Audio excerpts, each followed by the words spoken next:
All right, so hopefully the audio is a little bit better this week. It looks good on my end. We'll find out in a minute. Anyway, I'm Rick. I'm the Game Master for the Hammer of the Gods podcast, and I have another guest with me. If you would like to introduce yourself, who you are, where we can find you.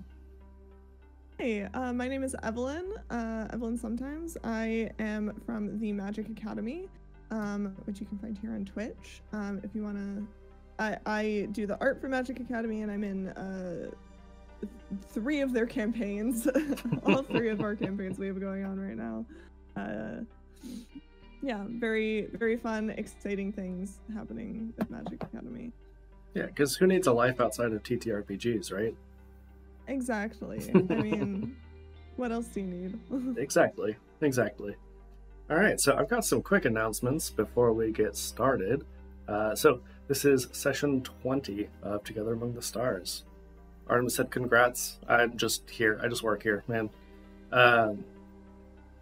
So our first announcement is sponsored for today is Canadian Dice, as per usual.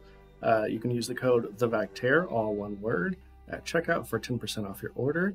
And this week, Maggie's pick of the week is the Metal Skull, because we're all a little metal or something. I don't know. Ask Maggie.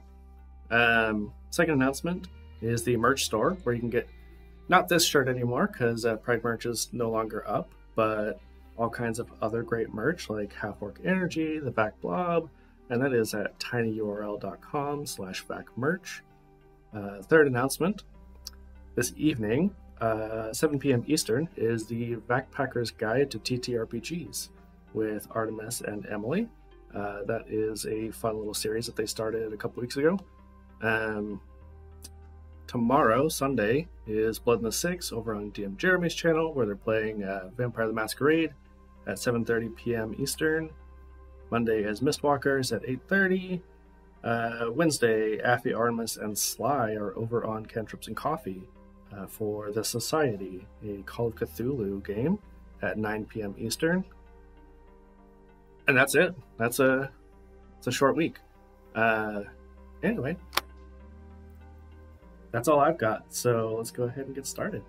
I'll have you go ahead and roll me a d6, please. All right. That is a 2.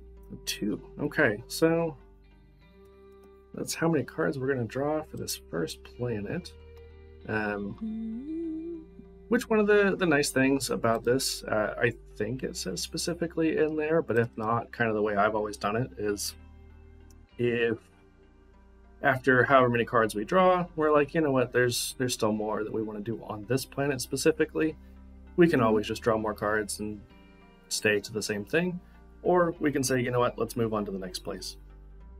And at any point, if, say one of the prompts, we come up with something that makes, one or both of our characters not really want to stay on the planet, we can leave at any point. No matter how many cards we have left, we don't have to, stick it out through something that's too intense, because this is not a combat game. This is not a horror game, except it is whenever Emily plays. Yeah, so. Nice. Sorry, I was getting cut up on chat. Yeah, so I will have you roll me another d6 real quick. Alrighty. Okay, listen, Aphamus. I don't need your shit already. That is a 5. A 5, okay. So, I kind of like to start off with the interplanetary travel, which is like the third set of dice rolls on here. And so on a 5, you share a meal together. It says ship's rations. Whatever you want to say that we eat, because we have had some characters who are like cooks. We've had some characters who are really incompetent in various ways. So you tell me, what kind of meal do we share together? What is the worst part and what's the best part? So I think Julius is not the type of person you would look at and think, oh yeah, they can cook, or he can cook. Definitely it's surprisingly good. It's breakfast for dinner. There's some scrambled eggs, bacon, probably like a little short stack. Okay. Full like breakfast for dinner sort of thing. And the best part is probably the, like, in space it's probably really hard to get real maple syrup. So definitely like the small bottle of like true real Vermont, if Vermont even exists Space Vermont. in this universe, maple syrup in the little, it's got the little, you know, leaf-shaped bottle. And then the worst part is there's a strange taste of gunmetal with the bacon. Like, okay. it tastes a little like there's a strange metallicness to the bacon that is difficult to parse. Interesting. You know, I'm just going to roll with that. And because it is canon that Breckett does not ever really use it in this game, but because I played a game with a friend of mine using these same characters in this same universe, he acquired a revolver. And so he probably, you know, had to, like, maybe we were on a planet and there was some kind of, like, boar that was menacing, and so, you know, self-defense, and now we have bacon. And he's not a very good hunter, so, because he's really not good at a lot of things. So, my bad. I don't know what I'm doing. You know, if you're gonna kill something, you should be able to tell when you eat it. Well, then, mission accomplished, I suppose. You know, a little bit of gunpowder, a little bit of that shrapnel, it strengthens you. Yeah, I've heard it puts hair on your chest or something. Something like that. Yeah, totally fine. All right, so let's get into our discoveries. So I got a 1 for our first roll on the planet, which means we're going to put in some real work. Drone fires us. Dang it, Breckett. Yeah, no, listen, Rory. Rory is Artemis's character, who is the ship's pilot, basically, and has a little drone that, like, flies around because also Rory is group mom. Yeah, no, Breckett's just, like, talking back to this drone as it's, like, blasting out from the speakers, talking about taking the gun away. Like, I kept it hidden. That was the decoy gun. So we're going to have to put in some work. A 1 on discovery is arduous to get to. And I got the King of Clubs. So let's see. Clubs are plants and other immobile forms of life. And the king is floating in the air. I'm going to say that there are, like, hundreds of these little floating shrubbery. We can see, you know, the roots all dangle down. Occasionally they kind of drag the ground, but they're just sort of meandering. Sort of hanging out. Yeah, yeah. Are they like moving at all? Yeah, they seem to move with the breeze a little bit, but not too much. Like, if it's a stiff wind, they'll move a little faster, but not at the same speed. So it's kind of like a jellyfish in a current, but it's a bush in roots. Yeah, pretty much. Nice. And, you know, it doesn't say that these plants are non-sentient. It does say plants or other immobile forms of life, so who knows? These could be just jelly shrubbery. If you would like, you can roll your examination, or we can just continue to roll. One of the things I really like about this is that it's pretty free form. You know, if you need a little bit more to go off of, the examination helps. But if you're like, you know what, I've got something great for that, we can just continue and say whatever we want to say about it. I kind of want to examine it. Let's do it. So it's a 4. Add Okay. a detail you notice about the feature. Something I noticed about these, like, they, at the very center, there seems to be a slight glow, but because of the general shrubbery, it's a little bit hard to notice. Okay. Right in the middle, something glows a little bit. And then it's somewhat similar colors and like a family of like greens and yellows, which makes it even a little bit harder because of the green light, green plant. Sure. And so there's just a slight glow in the center of them. Yeah, I feel like Julius is, not getting so close as to, put himself in danger necessarily, but has gotten a little bit closer. And so maybe just like got some tunnel vision, and Breckett just comes up with a stick and starts poking it. Like, what do you think that is? I don't know, but it's glowing and I don't like it. What do you think it does whenever Breckett pokes it? I think like the glow in the middle seems to, like, almost like respond to like the touch stimuli. So like it like kind of blinks out and in slightly every time you poke it. It like a Interesting. Breckett just pokes it like a bunch of times in a row. What do you think? What do you think would happen if I reach my hand in there? I mean, only one way to find out, and this is science after all. For science. And I'm gonna reach my hand into it and Very try to find famous the last source words. of the glow. Yeah. I feel like as you reach in, it doesn't hurt, but it like your hand starts to tingle, and the longer it's there, the more it just like spreads down your arm. Yeah. Oh, I don't know.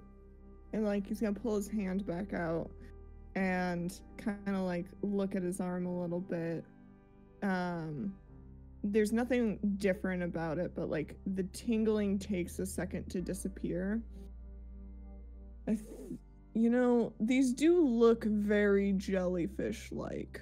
They really do. I'm wondering if this is like some kind of plant jelly, because if it flows in the wind, it has a strange response to the poking, and when you touch it, it tingles.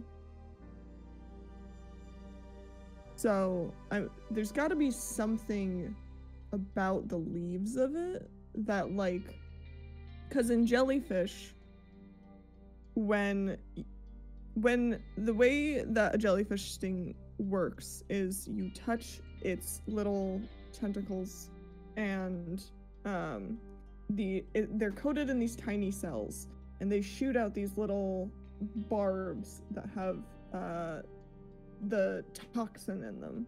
Okay. And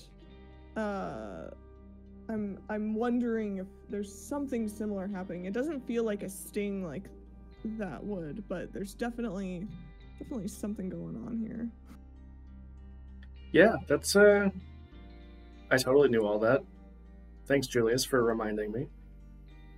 Of course, anytime, bud. Breckett did not know any of that.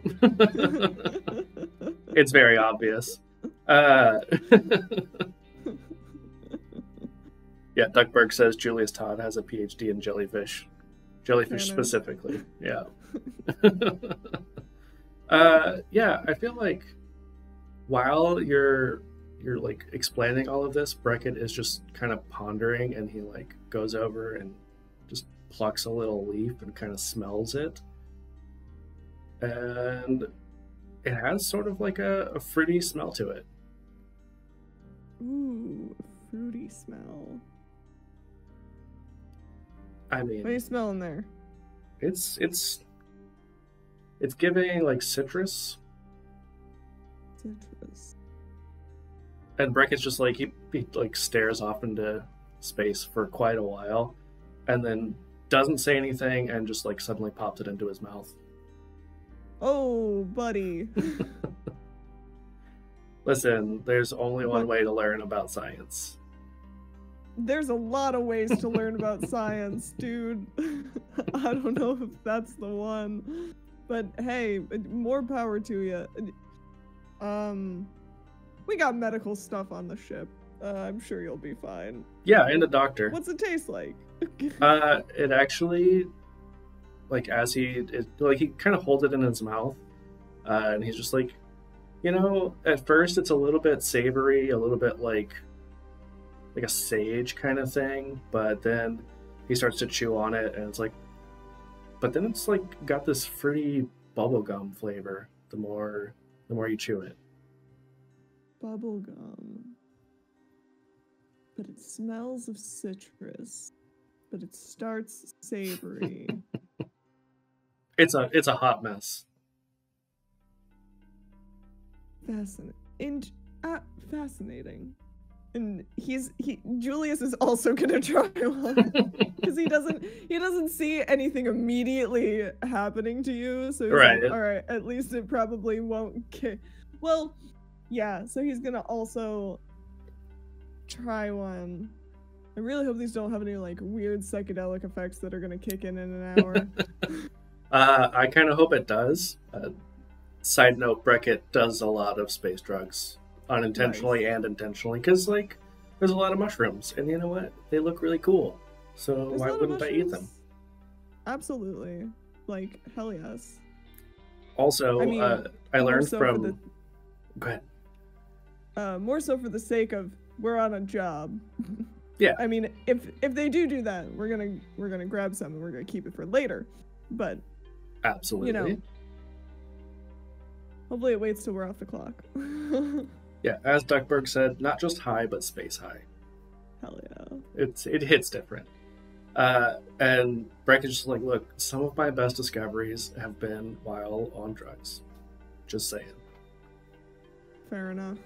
Some of them, you know, are a little bit different in the morning, but, you know, it is what it is. That's why we take notes and stuff. Super scientific over here. Also, I learned this morning, thanks to No Man on Twitter, about these really, really dangerous mushrooms that, of course, I don't remember the name of now, where like it gives you basically food poisoning, and then you get better, but then you die a couple days later. So, you know, that could still happen. I think I've heard of those. Yeah, they're super common, actually. So don't eat mushrooms that you don't know what they are unless you're in a space game, because, you know, absolutely, that's just how it works. Yeah, so if you would like, you can roll for our next discovery since we have another card left on this planet. All right. That's another 4. Okay.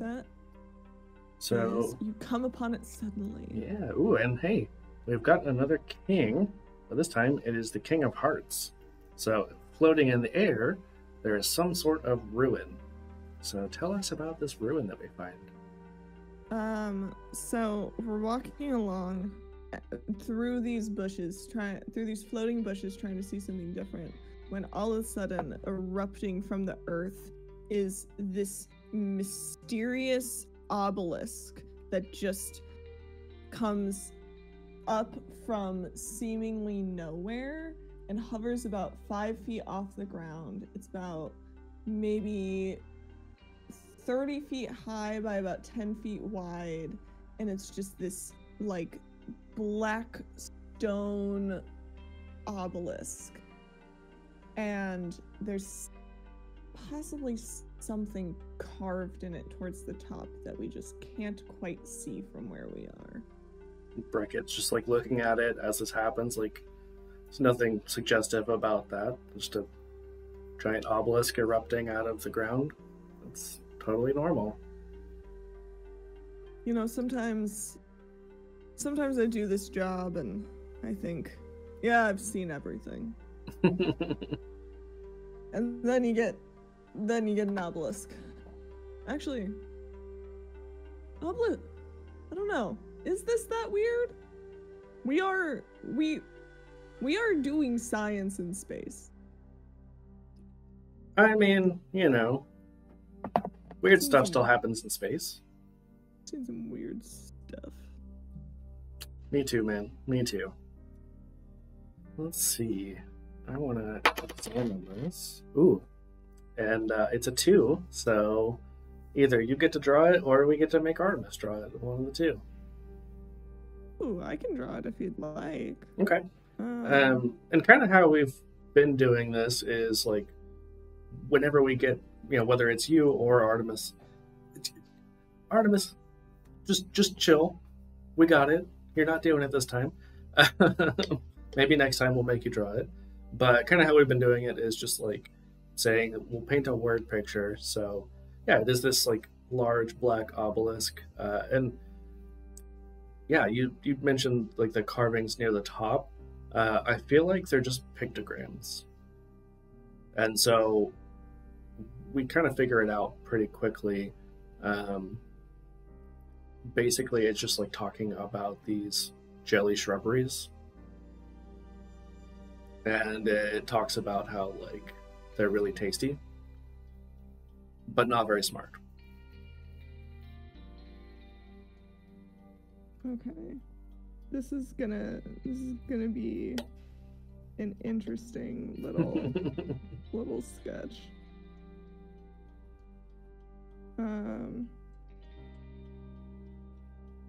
We're gonna see just kind of how this ends up. Yeah, it's fine. We're just winging it. Yeah. Which is pretty much how I do everything in life.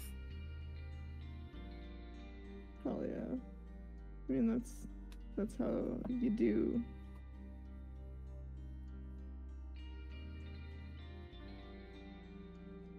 I like how Nightbot still says that this is the domains of dread, so I guess we could find Strahd in space, potentially. I mean, we certainly could. I have Curse of Strahd, Magic Academy every other weekend. I have run Strahd in space before. That is a one-shot that exists in the world. I love that so very much. It's basically just it's just like Strahd, but you throw in some Spelljammer elements because the whole castle lifts off into space as soon as you get inside of it. So it's a good time. Nice. Okay. It's very scribbly, but I think I've kind of got something. I love that Magic Academy is saying, "Don't give them ideas. I want to live." And that just makes me want to give all the ideas. Please give so many. I will say, while we're on the subject of Strahd and one-shots, it's been a couple years ago that we actually did a Halloween. We didn't record it or anything. It was just like a home game thing, but it was Strahd in space, but also Strahd Must Die Tonight. So it's like super accelerated Curse of Strahd, where basically you just start out at the castle, and by the end of the night, he's got to die. But it's in space. Oh, I love that. Okay, I've got a very scribbly little drawing here. Excellent. And I think I've got something. I don't know if you can even see that. It's a little hard to see, but that's okay. You can just send it in Discord. Oh, yeah. If you want to send that to Artemis, that would probably be most... I can absolutely do that. Yeah, also, I guess you could not kill Strahd. You could just marry him instead. Like, suppose that's an option. I mean... I've told my players, listen, if y'all want to seduce and marry... If y'all want to try and get with Strahd, absolutely feel free. I'm not going to stop you. I mean, he is very seducible. Absolutely. Okay, So I've sent Artemis the very, very scribbly little sketch. Fantastic. And kind of what we've got going on with it is we have this floating obelisk. We have the little bushes with the dangly roots around it. We have two figures, that's us, standing in front of this obelisk. And then at the top, we have a bunch of little, like, scribbly pictures. So there's little drawings of the bushes. There is a smiley face with a little tongue sticking out, like, yum. Emojis are the universal language. There's a couple of brains to indicate that maybe they're not so smart. Yeah, so that's what we're working with. That's my little like 2-minute sketch. I mean, I have to ask, for science, is there like on the little pictograph, is there like two little figures standing in front of all of this, and then like in front of those guys, there's another little obelisk, and it just goes on forever? Oh, yeah, I think like somewhere in the middle of all these like little random pictures is like an image of like two people standing in front of an obelisk. And then on that obelisk is the little image of two people standing in front of the obelisk, and it just gets smaller and smaller and smaller and smaller. Amazing. The prophecy, it has been fulfilled. Indeed it has. I think after fulfilling the prophecy of this planet, Breckett's like, you know what? I think we've seen all we can see here. Let's see what the next planet has. You too. Clearly, two people are meant to stand and behold the obelisk, and I think we've beheld it sufficiently. Yeah, it's been beheld. Let's see. Okay, so I got a 4 going between planets. So the one that I almost always get. We make up a game to play during a long stretch of empty space. What are the rules like and who wins? It is canon on this show that Reggie, who is our long-necked dinosaur made of diamonds, he always wins because he cheats, and also he's really cute. So, let's see. What's a game we haven't done? Ooh, okay. So I feel like Breckett, probably we would have gone back to Hermes Station sometime recently-ish, which is sort of our home base. And he bought some just like random junk from the market, like you do, when you've got way too much money, because, this one does. We're just out here and there's not a lot of money to spend, or not a lot of places to spend your money. And so he's got this like thing that says that it's bubbles, but as he like blows them out, one of them just surrounds Reggie, and then he starts to like float in the air. Like, okay, this is Julius. How do we make a game out of this?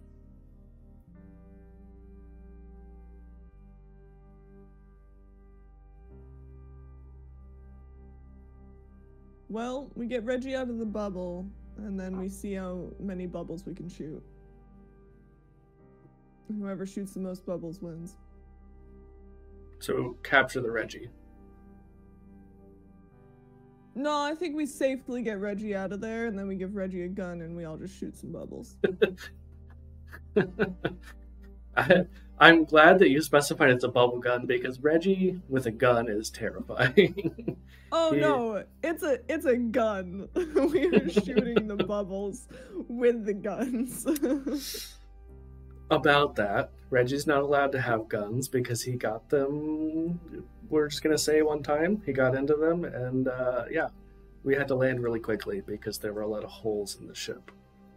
Because he is a child, and he's not very, very reliable. We'll give him like one of the, we'll give him one of those little like a Nerf gun. Or a Nerf blaster, excuse me. Apparently you're not allowed to call them guns anymore. I was not aware of that, but yeah. Yes, they're with Nerf and with like water guns. apparently they're all called blasters now. See, I thought water guns were all like soakers of some sort. I think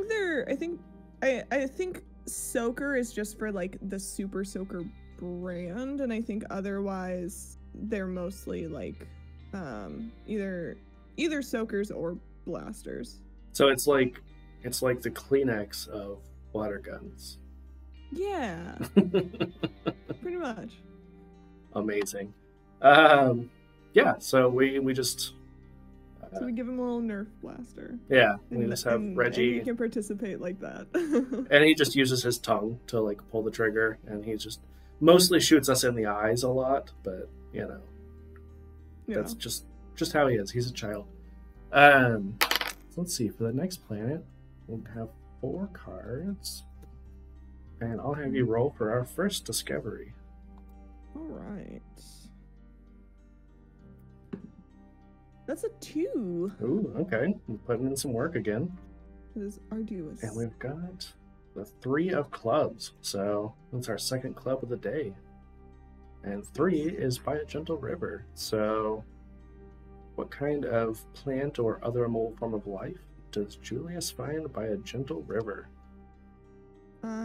So on this next planet we stop at, which is very like, it's a little sparse.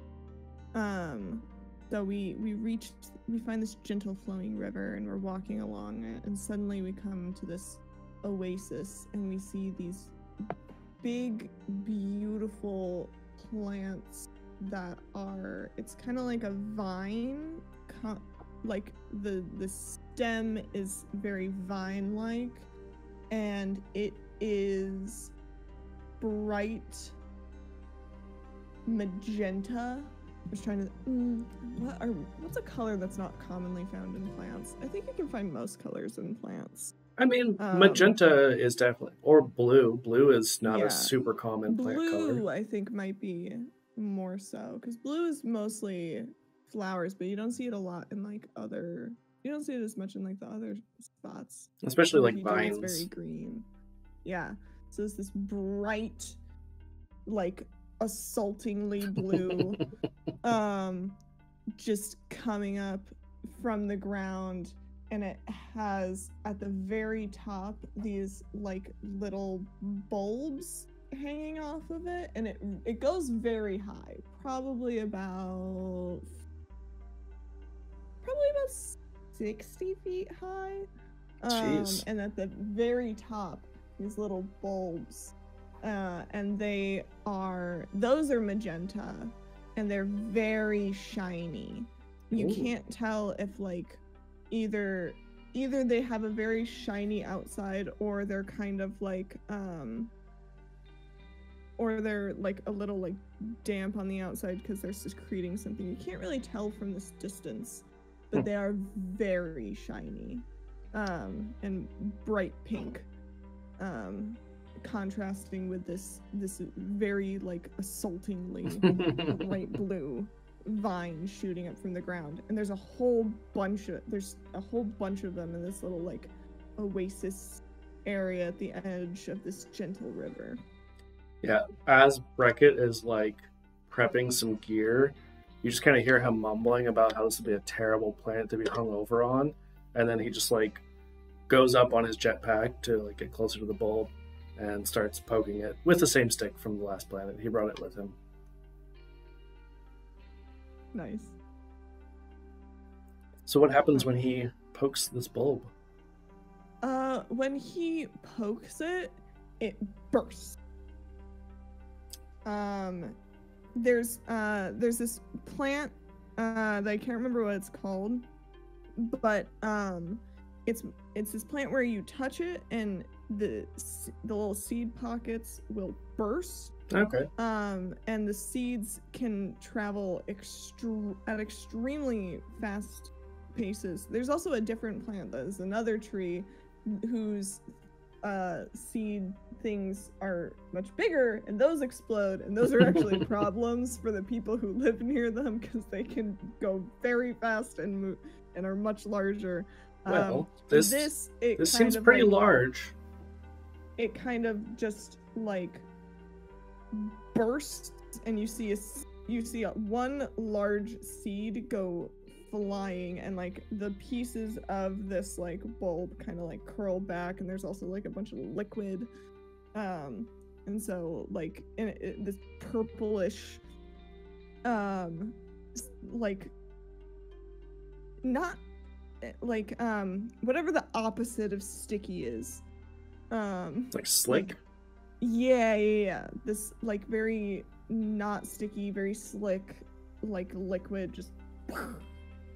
Yeah, I feel like it just like smacks Breckett right in the face, and I just happen to be flying, on my jetpack, basically more or less above Julius. So it just like hits me, and then because it's slick, it just slides off and then hits Julius underneath.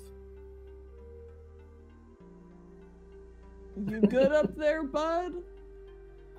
You good down there? Sure. What the hell? Listen, there's only one way to do science, and he comes back down. I keep telling you, man, there's a lot of ways to do science. Yep, one way, got it. Also, Duckburg, I may mispronounce this, but said Tamatoa trees. Does that sound familiar?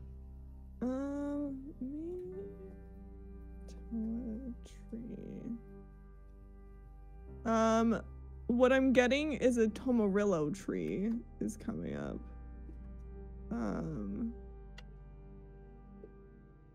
Which is the tree tomato. I did not know there was a tree tomato. That's definitely something. Let's see. Ooh, okay. So on my examination, I got a 1. So somebody gets to draw the assaultingly blue and also neon pink / Breckett and Julius getting slimed. Do we need an illustration of the tree? Yes, please. That would be fantastic. Okay. So this time I'm actually gonna grab some colored pencils. Because I have the appropriate colored pencils literally right over there, surprisingly enough. Yeah, I've only seen that movie one time. So I don't know. Is that... Why am I blanking on the name now? With the giant singing crab. Is that Moana? Yes. I've seen it once. It was good. That's what chat is discussing now.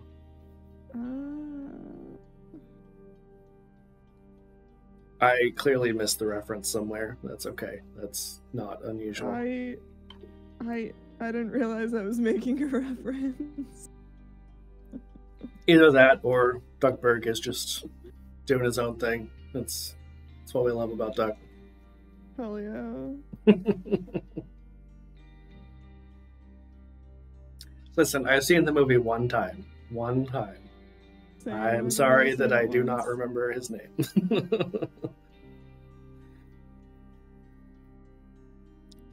Yeah, so I think as you're drawing, Breckett's just kind of like walking around this thing and like continues just poking at the viney part of it, trying to see if it does anything.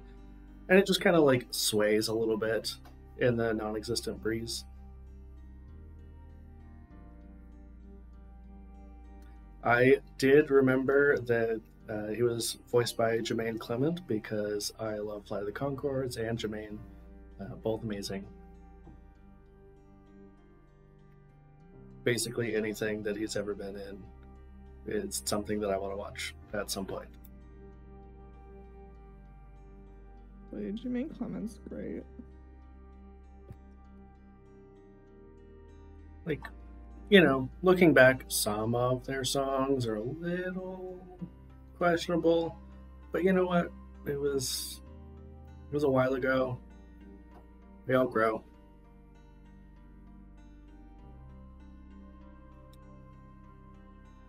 Oh yeah, see, One time. One time. Everything's fine.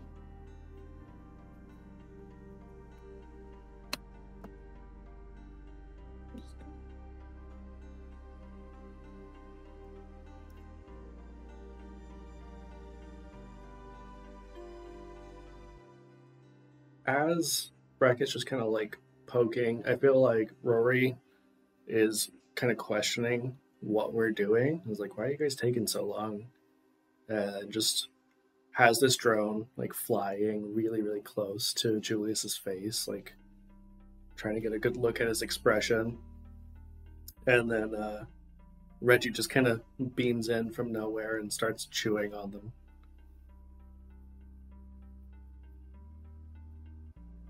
Okay, so kind of a, and then I'm gonna do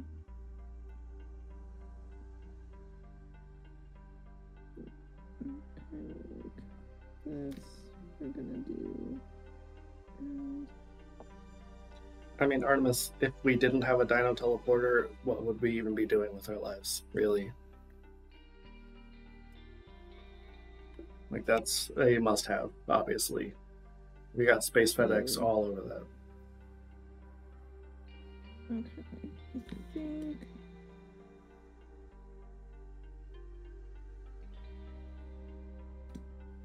Alright, and then.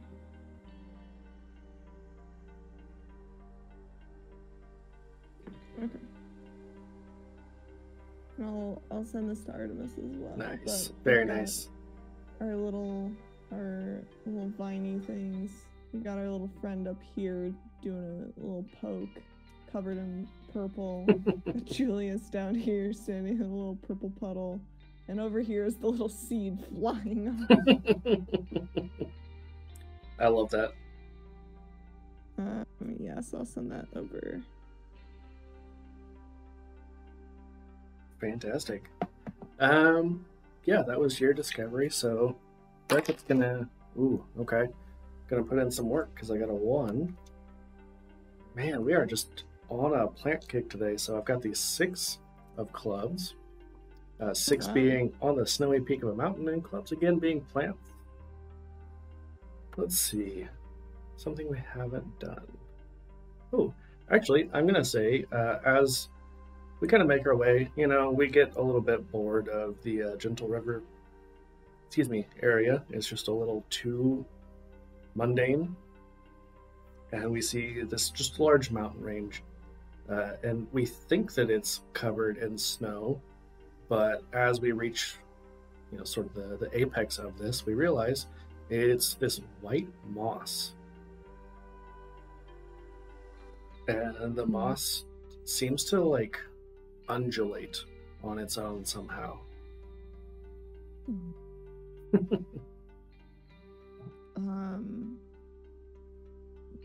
Julius is gonna look real close at this undulating moss. Just face right into it. Yeah, absolutely. Just like looking just far too close. Far closer than is scientifically recommended. Brackett's like, hey, do you want the stick? As he's like holding it in front of your face. I'm good without the stick, but I do think we should poke it. And he's gonna pull a little glove out of his pocket and put it on and give it a little poke. I love, because a lot of times we don't really talk about like what our characters are wearing, but typically, just because of the variety of environments and things, I've always kind of imagined that like Breckett mostly wears kind of like a jumpsuit, like his spacesuit type stuff, but without the full bulky equipment, and he's not wearing the helmet all the time. Especially whenever it's not required. But I love the idea that probably Julius is wearing his like suit, so it's already got a glove, and he still pulls out another glove over it. Yes, and Julius's spacesuit, like it looks very similar to what he wears on the ship when he's not just wearing the spacesuit. The spacesuit has the appearance to look similar to like if you were wearing like a leather jacket and a very cool pair of pants, but it's still a spacesuit. So Right. it's just got like unnecessary like flaps and zippers to give the illusion of a cool leather jacket. Of course. And it definitely like got the hand part of the suit, putting a glove over the over that. Yeah, as Breckett just like had been noticing this and hadn't said anything, but then like just is like, Julius, did you get your suit at Space Hot Topic? Because I think I've seen that there. I plead the fifth. Listen, I've got some great stuff that I love from Space Hot Topic, and you know, Space Spencers. Listen, just don't tell anybody. Breckett was definitely not recording this conversation. A reputation. Breckett was definitely not recording this conversation, and he's totally not putting this on Space TikTok right now at all. I have a reputation to maintain. I'm kind of a badass around here. That's the clip right there. Just that part goes on Space TikTok. Excellent. Immediately goes viral. Like, instantly. Oh, 100%. Like, he gets a lot of comments that are like, wow, this dude thinks he's so cool. But you know what? I feel like it doesn't affect Julius at all. He's like, he does not care. He doesn't use TikTok. Even whenever Breckett shows him, like, hey, look, all these people are making fun of you. He's like, I am cool. All right. Zero effect. Okay. Did you want to examine? I know we've examined, but you know. Sure. Let's do it.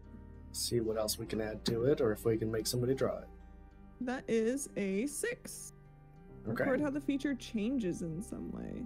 So as this double-gloved hand, as he pokes it, and like as it's undulating, and he gives it a little poke, it fully retreats into the ground. Ooh. Like whatever like tangled mossy tendrils were happening just. Yeah, Breckett just like watching this is like, it's like an anemone. Yeah. But on the ground. An anomaly, yes. an anomalous anemone. That is a tongue twister and a half right there. Absolutely. All right, let's see. So, a 2. We're gonna put in some more work. We are working so hard. We're only gonna get these 2 suits for the whole time though, because now we've got the 6 of hearts. So we don't get any spades or any diamonds at all. Illegal. Apparently not. So 6 is on the snowy peak of a mountain. So yeah, we're going to put in work, but we're going to go to a different mountain peak. And we find a ruin there. And I'm going to say... trying to think of something that we haven't done, because we've done a lot of similar things on different planets, but you know, this one just kind of hits different. I'm going to say that we find this like crystalline structure that at first it gives like this flowery vibe to it. But as we approach it, some of the, you know, quote unquote petals seem to retract a little bit or like spread apart. And we walk into it and it's like this, it's like a planetarium almost. As we look up, it's much, much bigger on the inside because somebody, I think Artemis mentioned Doctor Who earlier, so it's just all I'm thinking about now. And like on the inside, yeah, you look up and you see this star chart. Huh. Interesting. We should probably get some pictures of this. Oh yeah, no, don't worry. I'm already all over that. It's already on Space TikTok. Well, I was thinking more so take back to the ship for research, but Space TikTok is research. You know what? It's a stretch, but I'll give it to you. I get that a lot, actually. Yeah, so if you wanted to examine or add anything to that. I would like to examine. Let's see.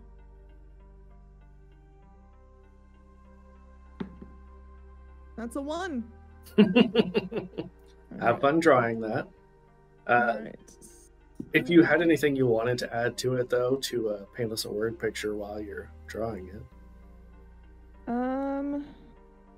So it's a big stone structure that's bigger. You said it's a stone structure that's bigger. Well, it's a crystalline. Crystalline. Yeah. So, you know, probably some sort of stone, but the more like glassy look to it. Okay. Yeah, new art, and you didn't have to draw it, Artemis. That's the best part. We're gonna do that shape. I think we're in a very round, personally round space for how crystalline everything is. Yeah, that's kind of how I pictured like the interior is. It's very spherical, other than maybe, you know, the floor of it is a little bit more level. Yeah, it's very much like weirdly enough, like everything seems to be kind of one piece, as if this is kind of how the crystal formed rather than something that was like built, like maybe it was carved, but it's all carved out of the same crystal. Yeah, as Breckett, you know, I mean, he looks at the stars for quite a while, kind of notes that they don't look familiar. They don't look like any star charts that we've seen. So maybe this isn't like our galaxy that we're looking at. Eventually he gets kind of bored of looking up, you know, his neck starts hurting. And so he's like walking over, kind of inspecting the structure of this. And yeah, as he gets closer to the walls, he's like, I don't see any kind of tool marks. It's just smooth and warm. Like you wouldn't expect, because we're really high up, it's really cold outside, but it's really warm to the touch. Like not so warm that it burns, but it's nice. He says as he's like taking off his jumpsuit. So he's just like in shorts basically, and he's like laying down on it. Very, very quickly, because Breckett is like in his 40s. He's just passed out. Like he's leaned back against the curve of this wall, and he's just asleep, totally drooling, snoring really loud.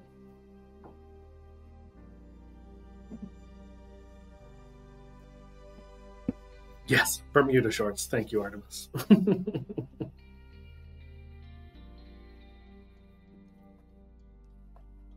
No, actually, I feel like they're probably cut off jorts because, you know, it's just who he is as a person.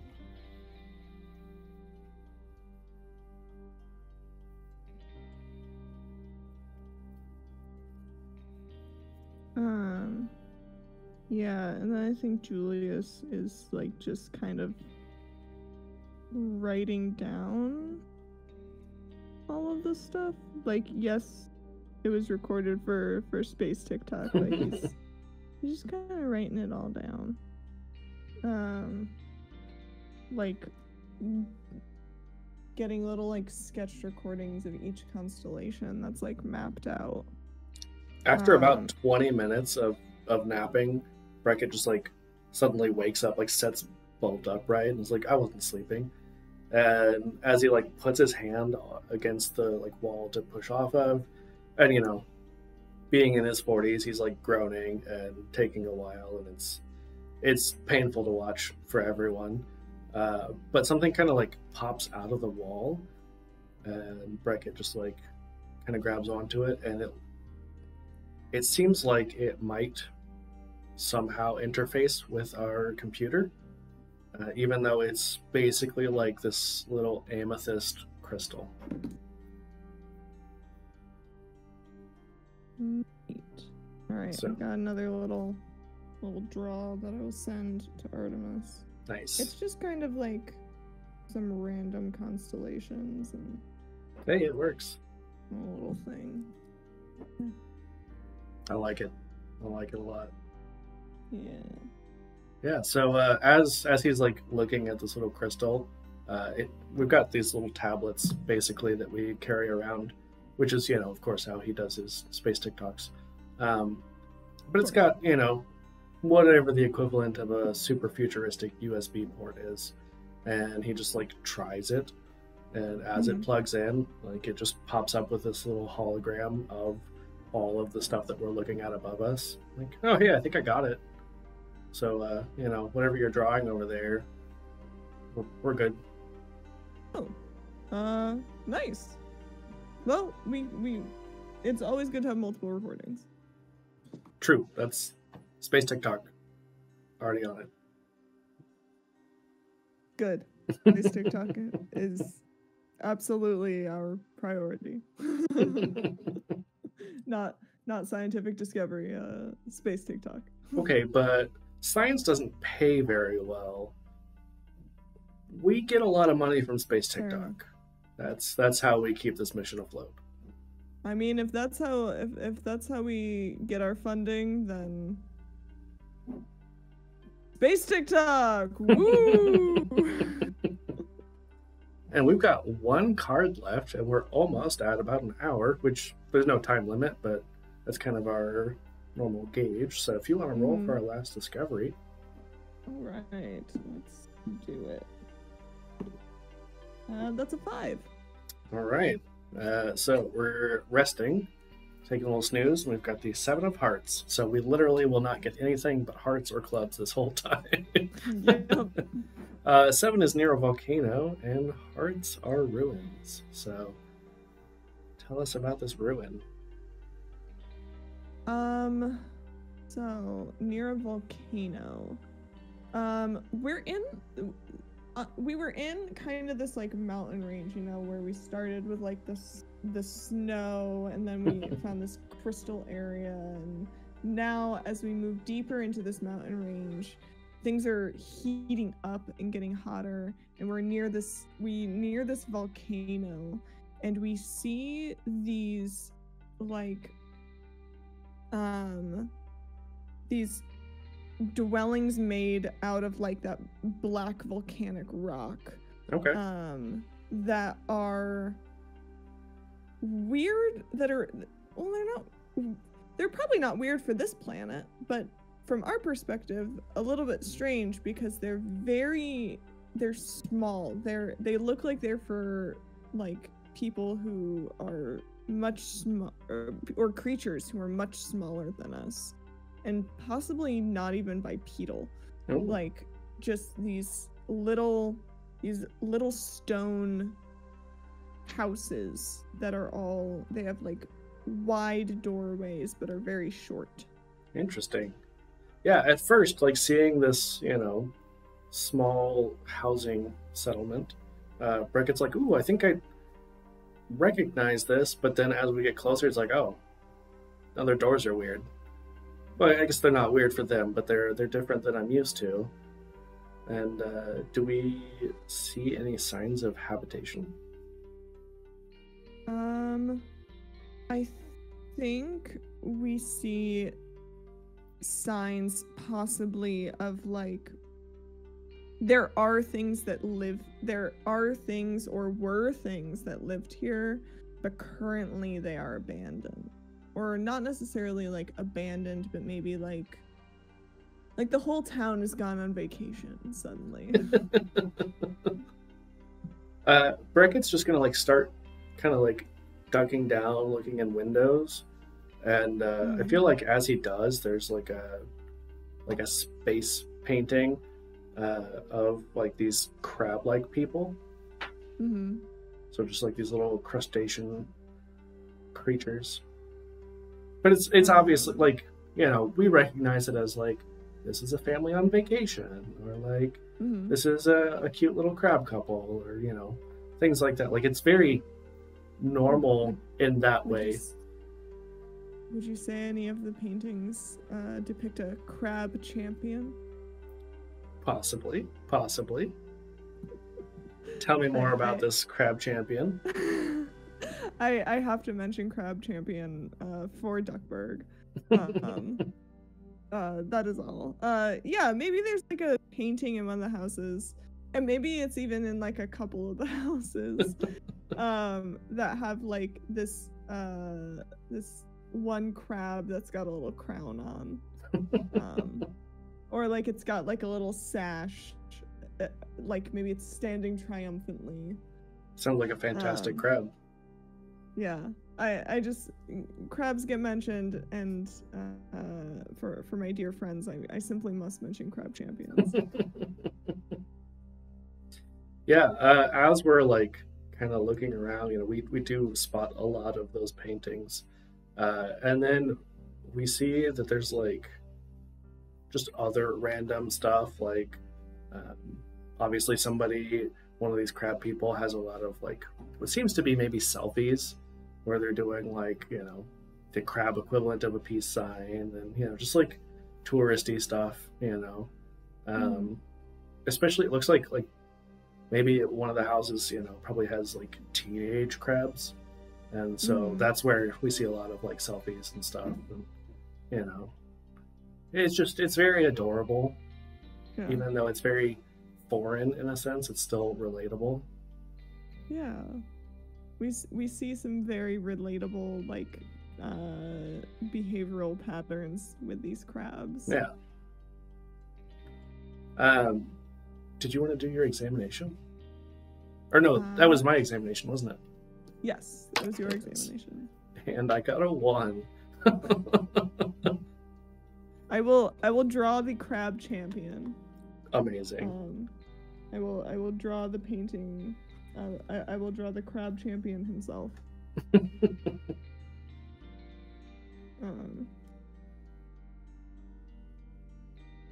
Ooh, Teenage Mutant Ninja Crabs. That sounds amazing. There's absolutely in one of the houses an image of like a poster for Teenage Mutant Ninja Crabs. Yeah.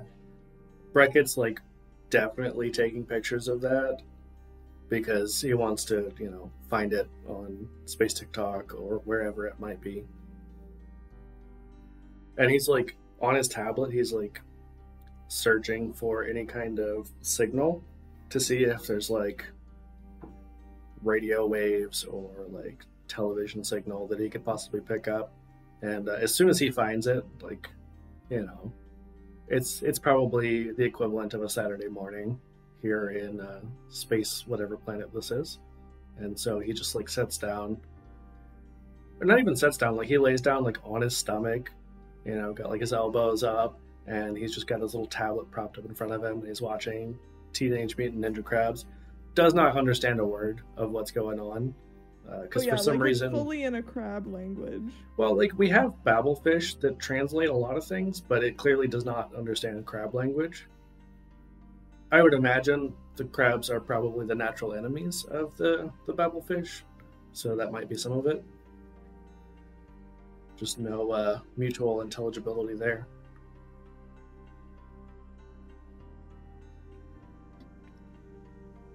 But he still loves it. I mean, it's like watching Power Rangers, where even whenever it's, you know, the Super Sentai where you don't have any subtitles or anything, you're just watching people in costumes, or in this case, crabs in costumes, fighting, and he loves it.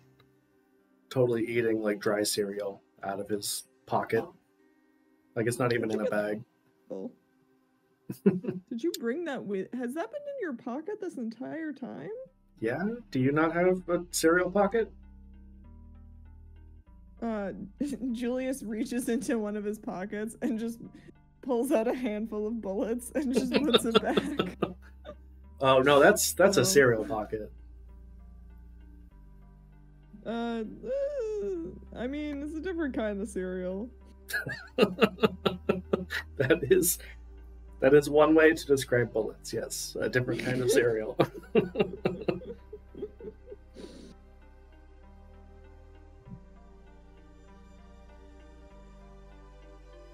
While you're drawing, instead of putting it in chat, I'm just going to ask Artemis out loud so that this is on recording forever.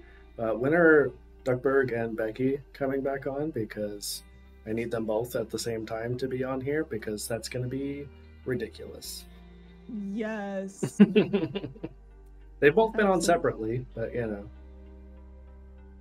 They absolutely, the two of them at the same time will be such delightful chaos. Yeah. I don't know if you're familiar with Cedar the Barefoot, but Artemis accidentally booked Becky and Cedar at the same time. Unfortunately, it didn't work out. Cedar's schedule didn't cooperate, but that would have been also just ridiculous chaos, and I was terrified and excited. I just like I love Becky so much. Here's our champion. I love it. I love it. Our little crab champion. He's got a little crown, he's got a little sash. Good people. Good people all around. And yes, Chell, we are always full ridiculous mode or nothing. There's no in between. As we should be. All right, so that was our last card. We're right at about an hour-ish. So, anything you want to plug last minute before we head out? In about 15 minutes, Magic Academy is going to be live with episode 2 of Icewind Dale Rime of the Frost Maiden. I will be there, so come check it out. Definitely check out Magic Academy. We're doing a lot of really cool stuff. We've got 3 module campaigns going right now. We have Odyssey of the Dragon Lords on Tuesdays, Icewind Dale Rime of the Frost Maiden every other Saturday, and Curse of Strahd every other Saturday. Awesome. And yeah, it's a really, really fun time over on Magic Academy. Absolute chaos vibes. So much fun. I definitely recommend you check us out. Yeah, there's no chaos here ever. Not even once. Yes. Thank you so much for having me today. It was so much fun. I am definitely going to bring this game to some of my friends who like the lighter TTRPGs. Absolutely. Because it's a good one, and it's nice and simple. All you need is a D6 and a deck of cards. Exactly, and you know, a good imagination. But if you play TTRPGs, you know, it's a little confusing not having a GM sometimes, but once you get used to it, it's pretty fun. So, all right. Oh, trying to read chat. Anyway, we're gonna raid Gooey Cube. So I'm gonna kick us over to the outro, but stick around for the raid. And thank you for joining us today. Bye.